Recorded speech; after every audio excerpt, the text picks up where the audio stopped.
22 വയസ്സുകാരിയായ ഒരു പെൺകുട്ടി MA ലിറ്ററേച്ചറുകാരി ഇവള് 6 മാസം കൊണ്ട് പ്ലാൻ ചെയ്ത് ഒരു കാമുകനെ അവളെ ജീവനതുല്യം സ്നേഹിച്ച എന്റെ സഹോദരിയുടെ മകനെ കൊന്നുകളഞ്ഞു എന്നുള്ളത് ഒരു സ്ത്രീയായാലും പുരുഷനായാലും അതിനൊന്നും യാതൊരു കാര്യവുമില്ല. അവള് ബോൺ ക്രിമിനൽ മൈൻഡഡ് ആണ്. 4.5 മാസക്കാലം സെർച്ച് നടത്തി, വെബ് സെർച്ച് നടത്തി, ഓരോരോ വിഷയത്തിന്റെയും കാര്യങ്ങളെല്ലാം മനസ്സിലാക്കി അങ്ങനെ കൊടുത്തു കൊന്ന ഒരു പ്രതി സമൂഹത്തിൽ ഇറങ്ങി നടക്കാൻ പാടില്ല.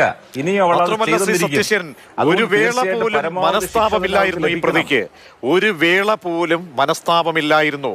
കാരണം തെളിവെടുപ്പിനായി കൊണ്ടുവരുന്ന സമയത്തൊക്കെ ഒരു കൂസലുമില്ലാതെ ധൈര്യത്തോടുകൂടി ചിരിച്ചു കളിച്ച് അന്വേഷണ ഉദ്യോഗസ്ഥന് ഞാനിതാ ഇങ്ങനെയാണ് ചെയ്തത് എന്ന് കൃത്യം കാണിച്ചു കൊടുക്കുമ്പോൾ കേരളത്തിൽ ഈ മനസാക്ഷിയുള്ളവർക്ക് ഒരു അമ്പലപ്പ് തോന്നുമല്ലോ.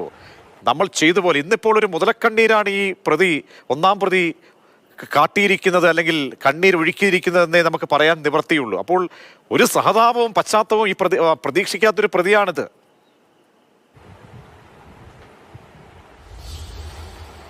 അതെ, തീർച്ചയായും. ഇന്ന് കോടതിയിൽ വന്നപ്പോഴും കോടതി വിധി പറഞ്ഞപ്പോഴും ഒരു സാധാരണ പെൺകുട്ടി പ്രതികരിക്കുന്ന രീതിയിലല്ല പ്രതികരിച്ചത്. അവള് വളരെ പക്വതയോടുകൂടി സംയമനത്തോടുകൂടി അതായത് എക്സ്പെക്ട് ചെയ്തിട്ടുള്ളൊരു വിധി എന്നുള്ള നിലയിലാണ് പ്രതികരിച്ചത്. അവള് കരഞ്ഞു അലറി വിളിച്ചില്ല, യാതൊന്നും ചെയ്തില്ല.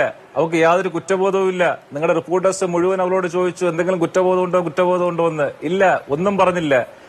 അവള് പ്ലാൻ ചെയ്ത്, അതായത് അവള് ഒരു സ്ത്രീത്വത്തിന് തന്നെ അപമാനമായിട്ടുള്ള ഒരു രീതിയിലാണ്. അത് നമ്മൾ ഉദ്ദേശിക്കുന്നതിനും അപ്പുറമാണ് അവളുടെ ക്രിമിനൽ മൈൻഡ് എന്ന് പറയുന്നത്. തീർച്ചയായും അത് കോടതി കാണും, കോടതിയിൽ അത് ബോധ്യപ്പെടുത്തും. നാളെ വിധി സംബന്ധിച്ചുള്ള കാര്യങ്ങളിൽ അത് ഈ പ്രോസിക്യൂഷനിൽ നിങ്ങൾക്ക് പൂർണ്ണ വിശ്വാസമാണുള്ളതല്ലേ ശ്രീ സത്യശീലൻ? തീർച്ചയായും ഞങ്ങൾക്ക് കുറച്ച് നന്ദി പറയാനുണ്ട്.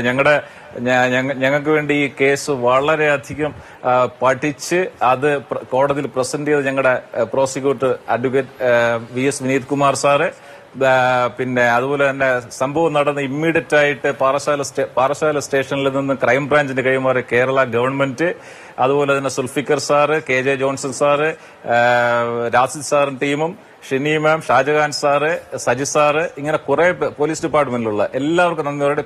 എസ്പെഷ്യലി നിങ്ങളുടെ ചാനൽ ഉൾപ്പെടെ ഈ കേസിന്റെ നാൾ വഴികളിലെല്ലാം ഞങ്ങളോട് ഒത്തുനിന്ന മാധ്യമ പ്രവർത്തകര്, പ്രത്യേകിച്ച് നിങ്ങളുടെ അമലിനെ ഞാൻ വിളിക്കുമ്പോഴെല്ലാം സഹായം നൽകിയിട്ടുണ്ട്, ഓടിയെത്തിയിട്ടുണ്ട്. അത് എനിക്ക് വ്യക്തമായിട്ട് അറിയാം. ഞാൻ പ്രത്യേകിച്ച് നന്ദി പറയുകയാണ് എല്ലാവർക്കും.